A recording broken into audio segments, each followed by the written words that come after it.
আসসালামু আলাইকুম এভরিওয়ান, কেমন আছেন সবাই? তো আজকে একদম সকাল সকাল উঠে আমি আর হাজব্যান্ড রেডি হয়ে চলে গেছিলাম আমাদের উদ্দেশ্যে। রাত্রে অনেকটা দেরিতে ঘুমিয়ে আবার সকাল সকাল তাড়াতাড়ি ওঠা যে কতটা কষ্ট সেটা আমরা সবাই জানি।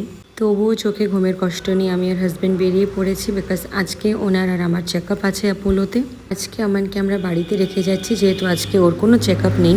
তাছাড়া বাইরে যা গরম, ওকে আননেসেসারিলি নিয়ে যাওয়ার কোনো মানেই হয় না। আর এই যে গাড়িতে উঠতে না উঠতে কিছুক্ষণের মধ্যে ও ঘুমিয়ে পড়েছিল, আর আমি এই সমস্ত কুকীর্তিগুলোকে ক্যাপচার করছিলাম। তারপর কাঁচকল আন্ডার প্রসেসিং টোলকে ক্রস করে আমরা চলে গেলাম টুয়ার্ডস খড়িবাড়ি।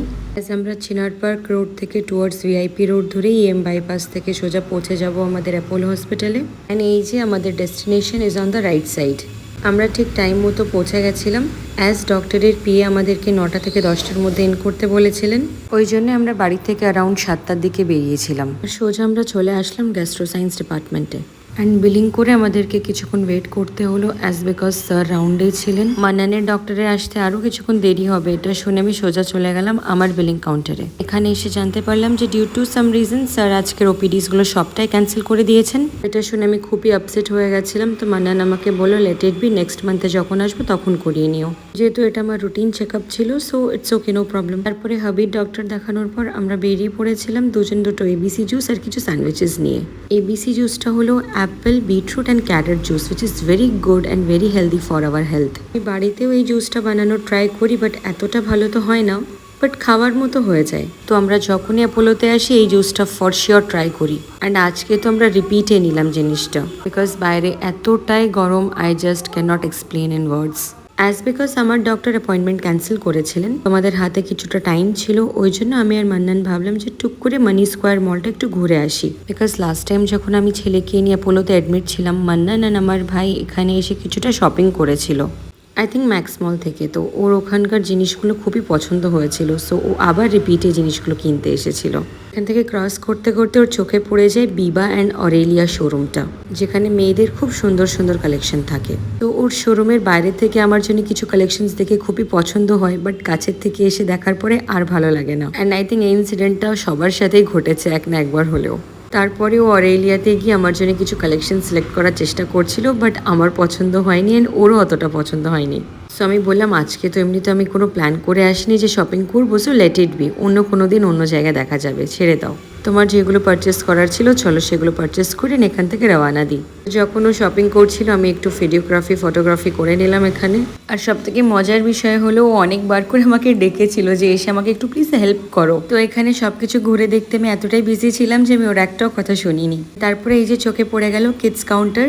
যখন থেকে আমি আর মান্নান মা বাবা হয়েছে, আমাদের ফেভারিট কাজ হলো বেবির জন্য কিছু সিলেক্ট করা। যখনই আমরা শপিং করতে যাই, নিজেদের জন্য কিছু নেওয়া হোক চাই না হোক, ছেলেটার জন্য তো আগেই মন টানে। তো অ্যাজ বিকজ ও আমাকে ডাকাতে আমি ওর কাছে যাইনি ওকে হেল্প করতে, তো নিজের জন্য কিছু টি শার্ট অ্যান্ড আমার জন্য একটা দুটো টপ নিয়ে চলে আসলো। তারপরে সোজা বিলিং কাউন্টারে গিয়ে ওখান থেকে বিলিং কমপ্লিট করি আমরা বেরিয়ে পড়লাম ফর দ্য গ্রাউন্ড ফ্লোর। আর নিচে আসার সময় আমার চোখে পড়লো এই সুন্দর জায়গাটা, আর এই সুন্দর বাটারফ্লাই অ্যান্ড ফ্লোরাল ব্যাকগ্রাউন্ডটা আমাকে এতটা অ্যাট্রাক্ট করেছে যে আমি এখানে ফটোগ্রাফি অ্যান্ড ভিডিওগ্রাফি করার চান্সটা মিস আউটই করতে পারি না। তো আমি হাবিকে ইনসিস্ট করলাম প্লিজ এখানে আমার কটা ফটোজ অ্যান্ড ভিডিওস তুলে দাও, আর সাথে তুমিও করো, তোমারটা আমি করে দিচ্ছি। তো এখান থেকে কিছু পিকচার্স অ্যান্ড সেলফিস ক্লিক করার পরে আমরা বেরিয়ে পড়েছিলাম টুয়ার্ডস আওয়ার নেক্সট ডেস্টিনেশন। তার আগে আমরা বেসমেন্ট থেকে আমাদের গাড়িটা বার করে নিয়েছি। আজকে গোটা দিন ভোরটা মিলিয়ে আমি ওর কাছে প্রচুর টাইম পেয়েছি, যেটা আমি একটু এক্সপেক্ট করিনি। অ্যান্ড আপনারা যারা আমার ভিডিওস দেখেন আপনারা সবাই জানেন যে আমি আর মান্নান একটু ডিস্টেন্সেই থাকি ডিউ টু আমান অ্যান্ড আমাদের দুজনেরই ওয়ার্ক প্রেশার।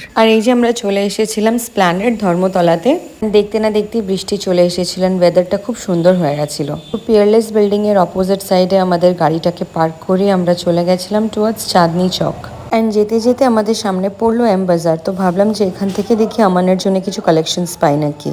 এই শপিং হাবটাও অনেক বড় ছিলেন, খুবই স্পেশিয়াস ছিলেন, অনেক কালেকশনস ছিল। অ্যান্ড আমাকে ইনসিস্ট করছিল যে তুমি আর কিছু নেবে কি নিয়ে নাও। নো নাথিং লাইক দ্যাট, এখন তো কিছুই নেওয়ার নেই। সো আমানের জন্য কিছু কালেকশনস পিক করে আমরা বেরিয়ে পড়লাম towards our next destination, that is খাওয়া দাওয়া। আমাদের খুব খিদে পেয়ে গেছিলো, তো আমরা টুক করে একটা রেস্টুরেন্ট পেয়ে ওখানে ঢুকে গেছিলাম।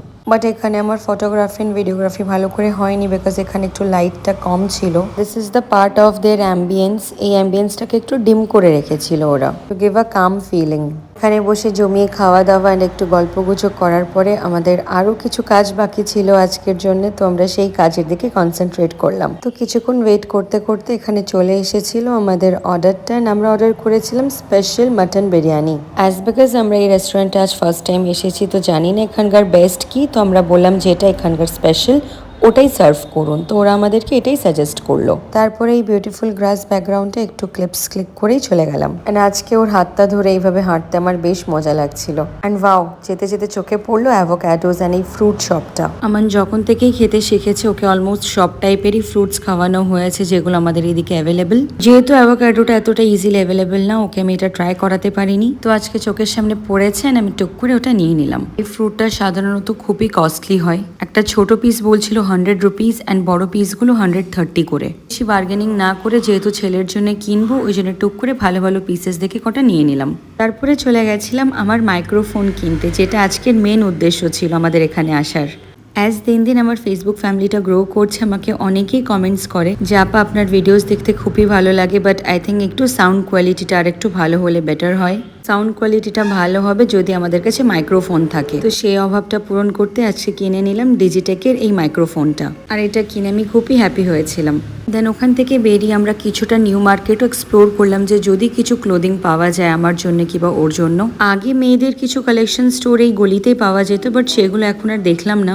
আমার কালেকশনসগুলো দেখার জন্য আমাদেরকে অনেকটাই হাঁটতে হতো, সো খাওয়া দাওয়া করে প্রচন্ড কষ্ট হয়ে গেছিল, তাই আর বেশি এগাইনি। ছেলেদের কিছু ভালো ভালো কালেকশন ওখানে অ্যাভেলেবেল ছিল, তো ওখান থেকে মান্নান টুক করে কটা টি শার্টস পিক আপ করে নিলেন। ট্রাউজার খুঁজছিলেন, বাট সেটা আর অতটা ভালো পাইনি বলে নিলাম না। তারপরে আমরা রওনা দিলাম towards our next destination Berachampa Rajlakshmi জুয়েলার্সে। এখান থেকে আমাকে হাজব্যান্ড পারচেস করে দিলেন এই কিউট পেন্ডেন্টটা। সব থেকে সুন্দর কথা হলো ডিপেন্ডিং আপন ওয়েট এগুলোর স্টার্টিং প্রাইস হচ্ছে মাত্র 1550 টাকা করে। তো এত ভালো একটা অফার তুমি কখনোই ছাড়তে পারতাম না। আর এই নোজপিনের ডিজাইনটা আমার খুব পছন্দ হয়েছিল, সো মান্নান বললো যে এটাও তুমি নিয়েই নাও। তো ফাইনালি সব কাজ বাজ মিটিয়ে চলে গেলাম বাড়ির দিকে। Bye bye everyone, end of the blog.